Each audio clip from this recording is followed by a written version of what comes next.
valeur tu te donnes? Si je devais te poser la question, ok, à l'heure actuelle, quelle valeur est-ce que tu te donnes? Est-ce que tu aurais un prix à me donner? Je te pose cette question pourquoi? En tant que maman, on a tout le temps tendance à faire passer le monde avant nous. On est capable de faire passer nos enfants, nos chéris, nos conjoints, nos familles, nos frères, nos sœurs, nos parents avant nos propres besoins. Et je voudrais juste te rappeler cette histoire dans l'avion. Quand par exemple un avion, tu rentres dedans, tu es installé, on va venir t'expliquer ce système de masque.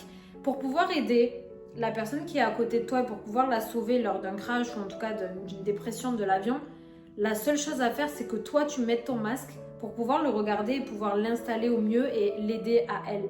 C'est la même chose dans la vie en règle générale. Si tu veux aider ton enfant de la meilleure des façons, alors il faut que tu saches te prioriser toi, savoir quelle valeur tu te donnes, penser à toi en premier lieu avant de pouvoir aider ton enfant. Tu l'as bien compris dans le jour 1, tout ce que ton enfant est, c'est au final ce que tu lui donnes. Tout ce que tu es, tu reproduis chez ton enfant. Ça, tu l'as bien compris, j'en suis persuadée. Aujourd'hui, je voudrais vraiment te poser la question, est-ce que tu sais te prioriser? Est-ce que tu sais penser à toi avant de penser aux autres? Certaines mamans au téléphone me disent, tu sais Amandine, je rêverais de te rejoindre, mais je sais que mon chéri ne va pas vouloir, alors qu'elles ont passé 1 heure à me dire qu'elles n'avaient pas de soutien, qu'elles se sentaient seules, que peut-être même les relations sexuelles n'étaient plus présentes, qu'il y avait vraiment un gros problème dans le couple, mais elles arrivent à mettre leurs propres besoins, leur propre énergie, leur propre corps sous l'influence du conjoint ou du mari. Pourquoi? Parce que tu es dans quelque chose où tu n'as pas confiance en toi. Et je pense qu'on est 98% des femmes à être comme ça. Et en tout cas, les 2% qui sortent du lot sont des femmes qui vont être indépendantes.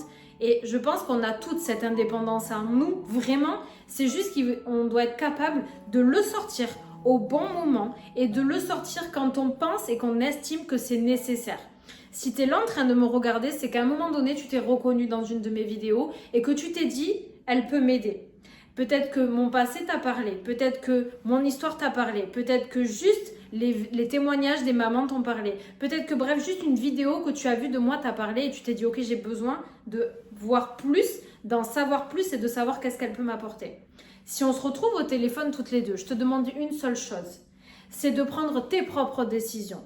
De savoir qu'est-ce qui est important pour toi. Est-ce que tu es capable, une fois dans ta vie, de te mettre au milieu de toi et de te dire, ok, je suis au milieu de ma décision, j'ai besoin d'avancer, j'ai besoin d'aller mieux pour que mes enfants aillent mieux, alors je vais prendre la décision de me centrer sur moi et d'avancer une bonne fois pour toutes sans demander l'avis extérieur. Demander l'avis extérieur, ça veut dire quoi? Ça veut dire aussi se laisser influencer par ce que peuvent dire les autres. Mais rappelle-toi de quelque chose, on ne dit jamais 100% des choses que l'on pense. Peut-être que ton conjoint est au courant de 99% des choses. Peut-être qu'il y a des petits trucs que tu ne lui dis pas au quotidien parce que tu as peur que qu'il se soit redondant, qu'il en ait marre d'entendre ces histoires-là, qu'il en a marre d'entendre que tu es fatigué, que tu n'en peux plus, que tu as peur même d'une séparation. Il y a des millions de possibilités.